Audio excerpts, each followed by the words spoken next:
In question 5d, you want to integrate this fraction 1 over x plus 1, x plus 2, x plus 3.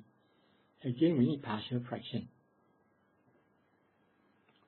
And there are three linear factors, 1x plus 1, x plus 2, x plus 3. So for each factor, x plus 1, x plus 2, x plus 3, you create a fraction. And after that, you can combine them back to a singular fraction. So which means if you combine back as a single fraction, for the first fraction, you need to multiply by x plus 2, x plus 3. For the second fraction, you need to multiply by x plus 1, x plus 3.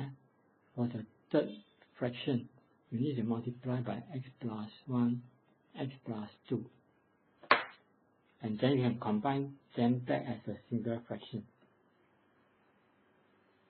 X plus 1, x plus 2, x plus 3. And after that, you can expand this out, correct all the x squared term together, x term together, constant term together, and then you compare the coefficient of x squared term. In the original fraction, there's no x squared term. You only have constant term. So if you compare the constant term 6a plus 3b plus 2c, it must be 1.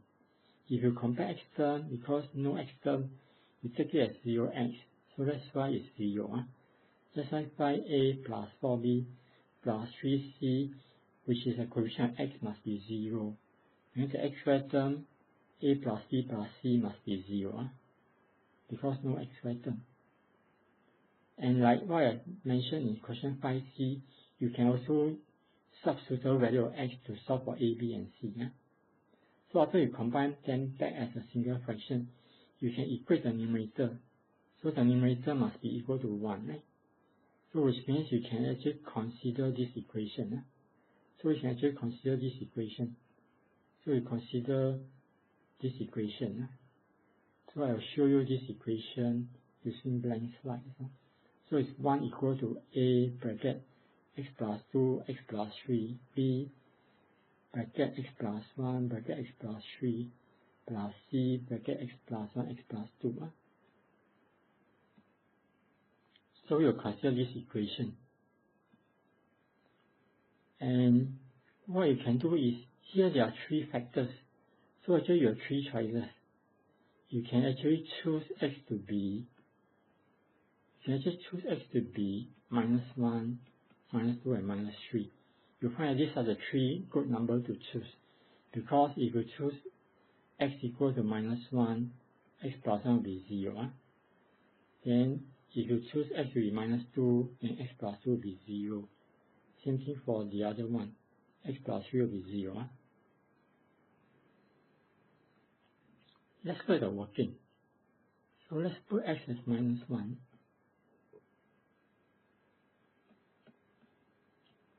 So you sub x as minus 1. So a minus 1 plus 2 minus 1 plus 3. Right? You sub x as minus 1 here and here. Then this part don't need to do because x plus 1 is 0. So 3 equal to 1. Because b times 0, c times 0 if you sub x as minus 1.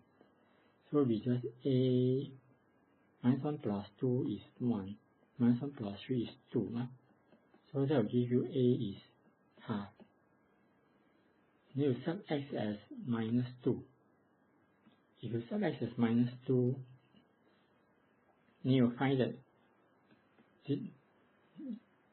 x plus 2 will be 0. X plus 2 will be 0. So that means you left with b only. So it's b bracket minus 2 plus 1 minus 2 plus 3 equal to 1. So this will give you negative 1. This will give you 1. So minus b is 1. So same as b is minus 1. So next you sub x as minus 3. If you sub minus 3, this part will be 0. This part will be 0. So left with c only. So it's c bracket minus 3 plus 1 minus 3 plus 2 is 1. So it's negative 2, negative 1. Minus 3 plus 1 is minus 2. Minus 3 plus 2 is minus 1. So it's 2c is 1. So c is half.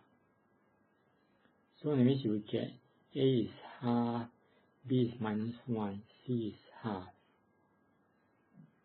So you can check your answer here. So the answer we get here, if you solve simultaneous equation, if you expand out and compare coefficient, you get these three equations. A plus B plus C is 0 and so on. And if you solve the equation, you get A is half, B is minus 1, C is half, which is same as the answer we have found. A is half, B is minus 1, C is half. After that, to integrate this fraction is same as integrating half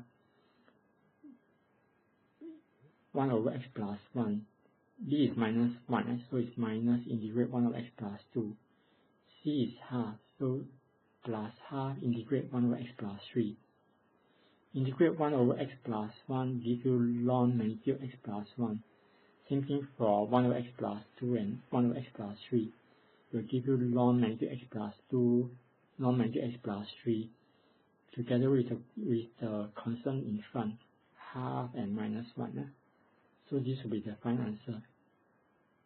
So to summarize, to integrate fraction, which you need partial fraction, after you can break it down into partial fraction, you can combine back them into a single fraction, and then you can compare coefficient and then solve simultaneous equation, or you can choose to sub numbers, suitable numbers to solve for A, B, and C. Either way is fine. And then you can do the integration to get the final answer.